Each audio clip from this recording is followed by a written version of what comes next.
Doctor Who has dabbled in many different genres through the TV shows, such as comedy, horror, action, romance, but the hypothesis of it being a movie has never been stopped from being thrown around from time to time.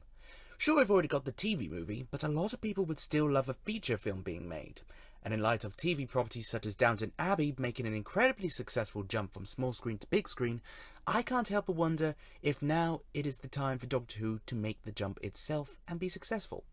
But I'm not here to discuss the semantics of what you'd have to do to make a Doctor Who movie work. I'm here to pose an extension to that discussion. What would be the ideal Doctor Who movie monster? Now, it has to be stated that along with my love of Doctor Who, I am a big horror fan, especially of 70s, 80s and 90s horror, which I believe to be something of a golden age in itself. Movies like, say, Child's Play, most things by David Cronenberg, such as The Fly, Friday the 13th, Nightmare on Elm Street, Halloween, Candyman, all those things have launched themselves into the depths of the nightmares of pop culture.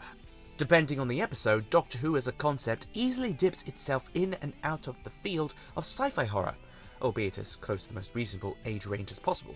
And as well as that, you wouldn't be able to put too much lore into it for the sake of the general audience, because that is what you'll need for the movie to be a success. So, the Master may not be the best choice again.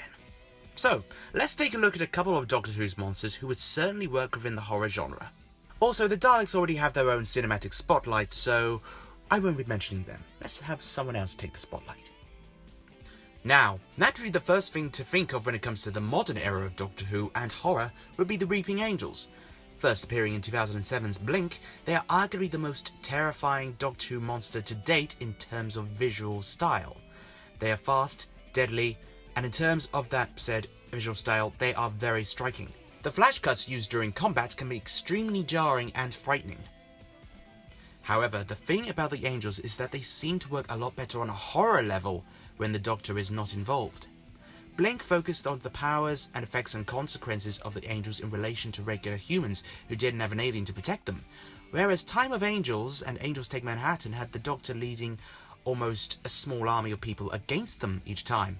It's certainly the equivalent of the difference between Alien and Aliens, in terms of jumping from pure horror to action with horror elements. Whilst with a high budget you could potentially do more of the Angels, I personally think they work better with a sense of simplicity in mind. Less is more. Minimalism equals a little bit more success. I wasn't a massive fan of the Angels being seen turning in Time of Angels, as I felt that's what should have been left to mystery. You could really do something really stylistic with what the Angels look like when they're not being looked at. And in a movie, this could take a real grotesque form of a creature that you only see glimpses of, but the glimpses that you do see would be particularly horrific. However, there's another monster that I think would work excellently in a cinematic scope, and that would be undoubtedly the Cybermen. They are Cronenberg-esque horror creatures just waiting to happen.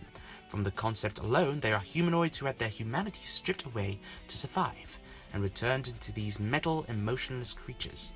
Imagine being slowly mutated into one of these strange beasts, losing your humanity and being aware of it at the same time, but becoming more and more okay with it, until you're trapped in a half-life with only one goal: making others around you, if they want to or not. Now, in terms of what you can do with them, personally I go for the full transformation body horror route. There was a concept in the adventure game Blood of the Cybermen where if someone was attacked by a cybermat, they begin mutating into a cyber slave. Easily, I'm reminded of movies such as The Fly, where Jeff Goldblum undergoes a horrific and painful transformation into a giant man-fly hybrid, where his entire body's physiology is entirely and gruesomely transformed. It's sickening, it's gross, but entirely compulsive viewing as you watch this guy lose his humanity and his own way of rational thinking to the insect within, and this is utilised externally and internally. You could easily use the Cybermen to undergo this concept.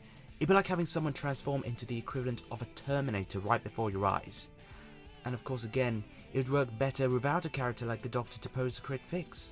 If you just put it with humans who are unaware of cyber technology, it would be quite incredible to see if pulled off correctly. Something like Torturous Cyberwoman, but done a lot more tactfully. So, there's my thoughts on what Doctor Who monsters would make good horror movie monsters. What do you think would be the best straight-up monster for a Doctor Who movie, horror or not? Let me know in the comments below, because across the show's nearly 60-year history, there is a grand amount to choose from. These two that I chose are just what I would utilise if I were penning said movie. I do hope a Doctor Who movie does happen in the future though, and I really hope it is successful, but as I said, the semantics of that are something to discuss another day. So until next time, see ya!